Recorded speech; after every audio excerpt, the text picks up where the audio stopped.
Good day, everyone. Let me introduce myself first. I'm Mary Luzbel A. Iligorle, and I'm going to discuss all about traditional view of the learning process. Second, changes in views of the learning process. Third, a shift from teaching to learning. And lastly, theories supporting new views of the learning process. Shall we start? Let's have first the traditional view of the learning process. The traditional teaching and learning process, which was practiced way back in 20th century and backwards, can be viewed as a teacher-centered approach that enables the teacher to be the center of instruction, being the only expert and dispenser of knowledge inside the classroom, and the student's role was only to receive the knowledge presented to them. The traditional education paradigm is often characterized by the following views of learning. First, learning is hard. Lots of us viewed learning as difficult and really tiresome. In fact, only few of us enjoyed and loved learning and its process. In traditional education, when having fun in doing learning activities, students are subjected to acquire no learning and just fooling around. Second, learning is based on a deficit model of the students. The educational system focuses more on addressing and finding out the weaknesses of the students and labeling or categorizing students based on their weaknesses, instead on encouraging students to improve and appreciate what are their strengths and develop these strengths. The traditional system strives to fit students into the ideas set by schooling that students must be the best and target on their weaknesses. Third, learning is a process of information transfer and reception. Traditional education is always defined as teacher-centered, right? Wherein teachers are the master of instruction and the only source of knowledge inside the classroom, while the students is a mere passive receiver and storer of information. These present learning as reproducing knowledge rather than letting these students discover and produce their own concepts about ideas. Next, learning is an individual or solitary process. Students tend to spend most of their time working individually and alone on worksheets and tasks given by the teachers on their desk, and this makes learning less meaningful and dull. Students' experiences is extremely important in building meaningful learning, especially when students find activities challenging and engaging. Students will be motivated to think deeper and participate. Fifth, learning is facilitated by breaking content or instruction into small isolated units. Education system focuses more on breaking knowledge into units and teaching it by parts rather than creating linkages with other concepts. This is more practiced in traditional times since it's easier to teach things one at a time that can be easily and timely tested. And lastly, learning is viewed as a linear process. Instructions or lectures and even textbooks provide information in one linear path and bounded content areas, allowing the students to not explore and discover many possible paths that they can find in learning various concepts and ideas. So that would be all for the traditional view of the learning process, which in sum up can be viewed as traditional as teacher-centered approach that is more on limiting in reproducing the same knowledge which are given by the teachers to the students. Let's proceed to the changes in views of the learning process. In contrast to traditional teaching-learning paradigm, a new paradigm of teaching-learning process is emerging that encompasses the following views of the human learning process. First, we have learning is a natural process. It's been primarily taken into consideration that students have different learning styles and process of learning. Students is diverse, and not everyone learns in the same way. There are different learning process and styles of individual students, giving interesting and rich learning environments and stimulating teachers will make students learn. Second, learning is a social process. Students are noted to learn best in collaboration with peers, teachers, and others when they are actively engaged in a meaningful and interesting task. ICT tools also is a great factor which provides opportunities to students and teachers to have collaborative learning all over the place wherever you are. Especially now in pandemic time, ICT tools plays a big role in collaborative learning. Third, learning is an active and not a passive process. Students must be actively engaged in the learning process to produce knowledge and not merely passive receivers of knowledge, just like the traditional view of the learning process.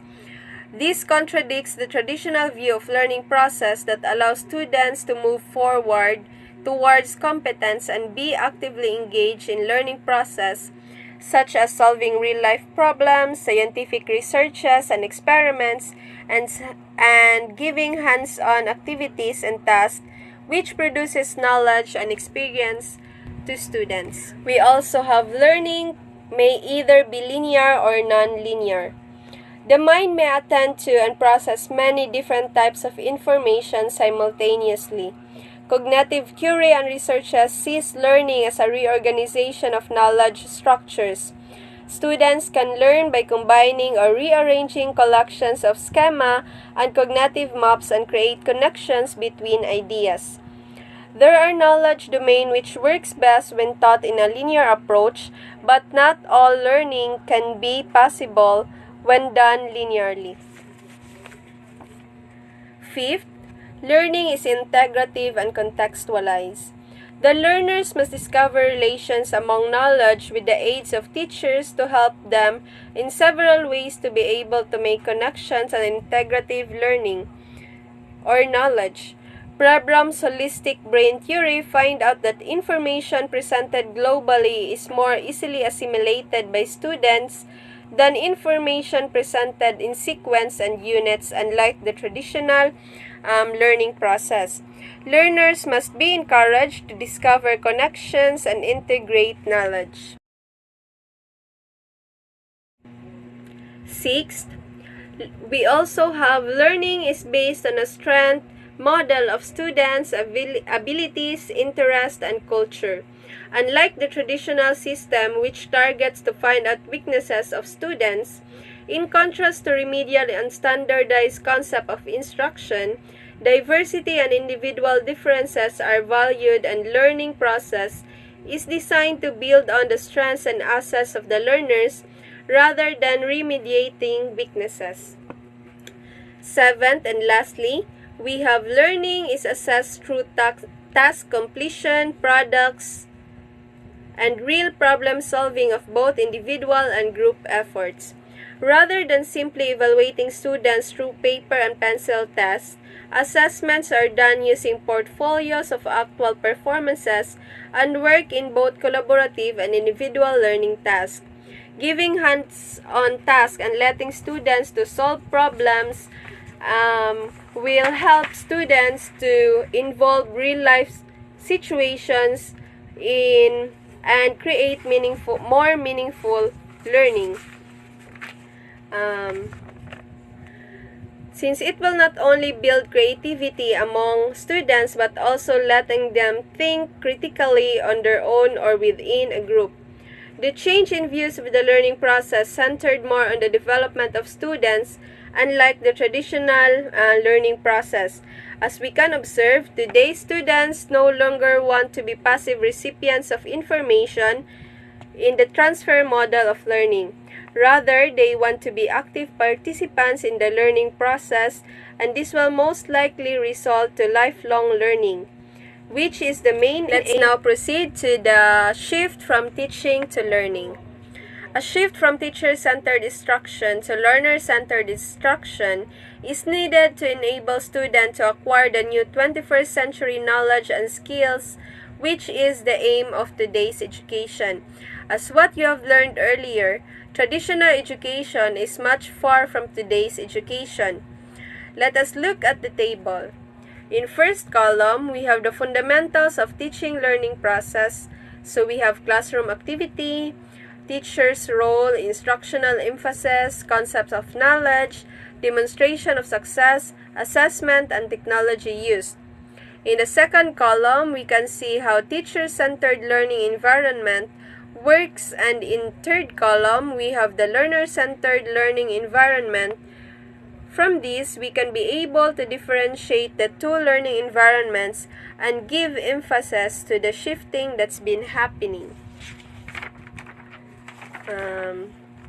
As technology became every part of our life and changes all aspects of society, it is also changing our expectations and what students can do and must learn. In a teacher-centered, it is deducted or intended to deliver instruction, while in learner-centered, it is interactive, wherein the source of information becomes a two-way process between learners and the teachers. The role of the teacher also shifts from being the only expert and fact teller to being the collaborative or facilitator of knowledge. The way assessment is done also shifts from traditional pencil and paper test involving multiple choice, which only requires memorization skills, to hands-on activities and tasks and builds critical thinking of learners. All of these shifts in learning activity only proves that education system is also developing and improving. The importance of teaching learners lifelong skills and knowledge became the major aim of today's education system. We have this next table that shows and compares the changes in teachers and students' role in a learner-centered environment. We can read here the same changes presented earlier in previous table, in which the role of the teacher shifts from being the knowledge transmitter, expert, and the only source of information to being the learning facilitator, collaborator, mentor, and even co-learner in a learner-centered environment, since learning became a two-way process. The student's role from being the passive recipient of information and reproduce knowledge to being active participant and producer of knowledge in the learning process. These changes in role does not diminish the importance of teachers in today's education. Rather, students are given more freedom and opportunities to acquire knowledge and skills for their own learning. These shifts was also greatly affected on how ICT tools support in the learning process. More importantly, now that new kind of teaching learning process is emerging and used in today's situation or time because of the current pandemic, it is important to develop students 21st century skills and competence. Let's now move on to our last topic, the theories supporting the new views of the learning process. The new views of the learning process and the shift to student-centered learning have emerged based on cognitive learning researches and the influence of several theories that have informed our understanding of the nature and context of learning. Let us look in the image which shows how learner is being viewed in a learning process. In a constructivism learning environment, students construct their own learning based on prior knowledge and experience, applying this new context and integrating it to pre-existing intellectual constructs. It involves developing learning communities comprised of students, teachers, and experts who are engaged in authentic tasks and authentic context. Let's find out first the different theories. First, the Vygotsky's sociocultural theory.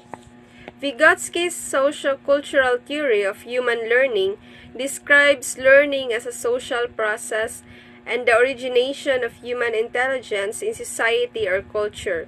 He believed everything is learned in two levels.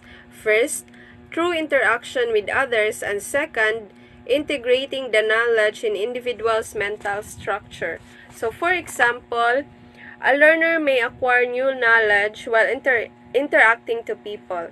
This knowledge that he acquired from the interaction will be integrated to the learner's mental structure, and that's how learning process occur. A second aspect of Vygotsky's theory is the idea that potential for cognitive development is limited to a zone of proximal development or ZPD. This zone is the area of exploration for which students is cognitively prepared but requires help to fully develop. We may encourage students to discover learning on their own, but they still need teachers or other significant others to help them all the way. Now let's proceed to John Piaget's cognitive development theory. John claimed that the existing cognitive structures of the learner determined how new information is perceived and processed. Just like what you see in the illustration, Piaget's stages of development are part of a theory about the phases of normal intellectual development from infancy to adulthood. This includes thought, judgment, and knowledge, and although not everyone may follow the same standard age set in each phase, he insisted that cognitive development always follow this sequence. Another concept of Piaget's cognitive process involves these stages. First, we have the schemas, which are essentially building blocks of knowledge of a learner. These are the type of knowledge which is considered as pre-existing, followed by assimilation, which works on interpreting new situation or object based from existing schemas. Next is accommodation, wherein an individual change or create a new schema to fit new information that's been learned. And last stage is equilibrium, when you're able to use assimilation to fill in most of the new information you learn and not constantly adding new schema. And that's how Piaget explained. Next theory is by Jerome Bruner, which he emphasized that learning is an active process in which learners construct new ideas or concepts based on their prior knowledge. He identified three principles to guide the development of instruction. First, the readiness. Instruction must be concerned with the experiences and context that make students' willingness to learn. Second, spiral organization. Instruction must be structured so that students can easily grasp the content of the instruction. And third, going beyond information, in which instruction should be designed to facilitate extrapolation or fill in the gaps of the learners.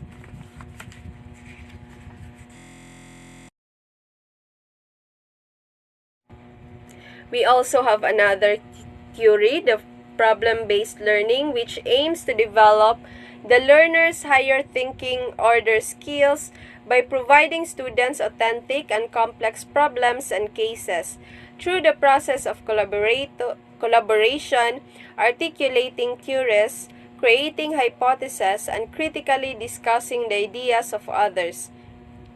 Students move to deeper level of understanding of the problem, which helps students to create lifelong learning in the process.